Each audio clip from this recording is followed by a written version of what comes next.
A crowd gathered in Savannah, Georgia on Thursday, the 28th of February in 2008 to listen to Swarthmore College historian Allison Dorsey deliver new historical research into the coastal history of African American landowners.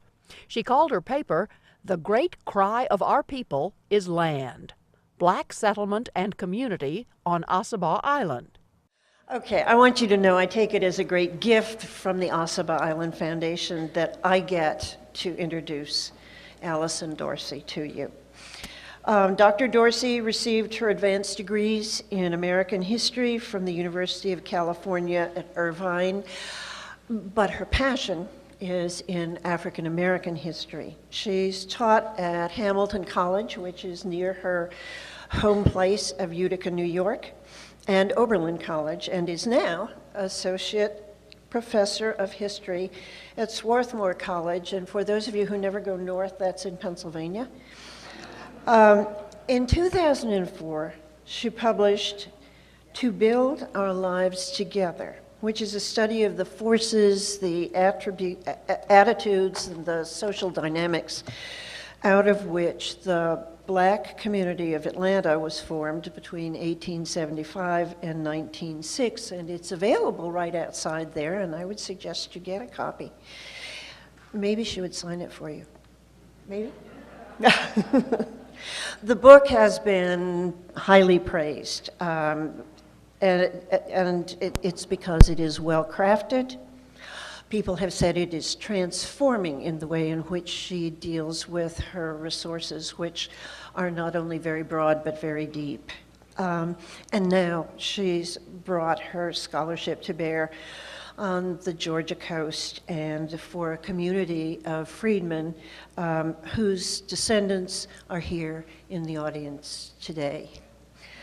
In addition to her scholarship and her eloquent writing, Dr. Dorsey is vitally concerned with pedagogy, so that she's not only a notable scholar, but a committed teacher as well. And I don't think there's anything better you can say about an academic than that.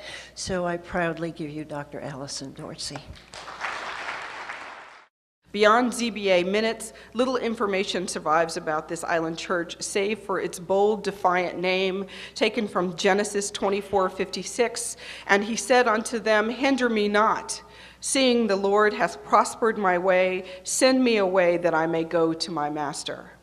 Freed from slavery by their Lord's hands, Black freedmen and women on the Ossabaw Island set out to create a house of worship in which they could give thanks, offer praise, and set their lives on the bright path of righteousness. The name of their church, more than a mere place name, and this is significant because the other Sea Island churches of this era predominantly have place names. Right? So more than a place name, Hinder Me Not beautifully captures the strident energy of the era of its birth. There are many questions left to be asked and answered about the freedmen of Ossabaw, and further research may unlock the mystery of education on the island, as well as reveal information about the social fabric of the place. Though our picture is incomplete, existing data does reveal intriguing images of the island. Mustafa Shah, John Timmons, and others, at least in this telling, stand in bold relief at the forefront of the picture. Strong, defiant, armed with words of law or weapons of war, these strong Black men represent freedom and manhood of a particular stripe. If the Civil War itself, the physical conflict, which included Black slaves taking up arms, had given those in bondage their freedom, then the fight to hold on to their lands and to claim their rights as American citizens made them, in my eyes, men. Determined to live their lives on their own terms, these men and Primus Stewart the Younger, Moses George, and March Woodruff rejected the status quo, refusing to resubmit to what they identified as the illegitimate rule of white men, be they businessmen or federal agents.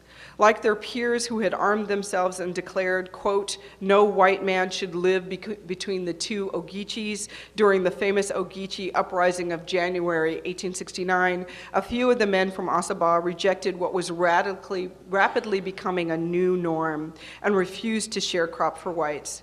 These few who left the island secured land ownership within a decade of emancipation.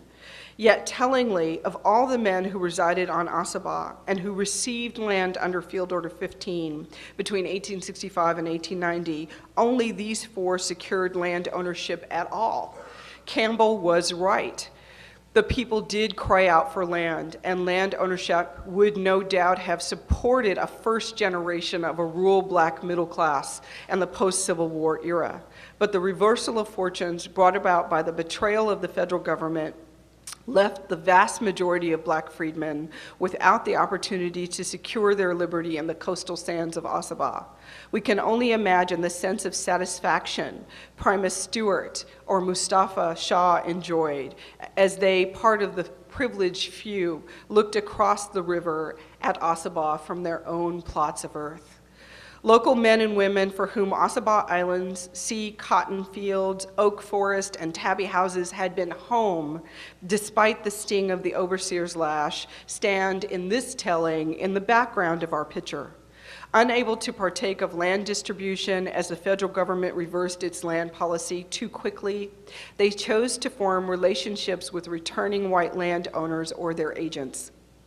This choice was not rooted in the promise of land ownership that so animated John Timmons and Mustafa Shah, but in the connection to home place, to tradition, and to family. The Bond brothers knew the island as a place of extended kin, overseen by the elderly patriarch who clearly saw some status in being the oldest black man of the McDonald place.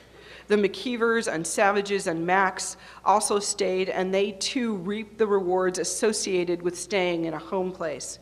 Their children knew all of the culture of the island, learned to hunt and fish and pull oysters from the muddy waters. They learned to speak Gullah and all of the Geechee traditions, to recite the folk tales on which their parents had been raised. True, they may not have owned the land, but they certainly occupied and owned the space. These locals stayed on Ossabaw and sharecropped a full generation beyond emancipation. And when they left, they carried to the mainland their church and as much a part of their family history as their names. That church, Hinder Me Not, which in part spoke to their hopes for and the promise of independence, gave way, in part, to Sweet Field of Eden and to Bewley Land, testimony to their sense that they had a new, permanent, and blessed home.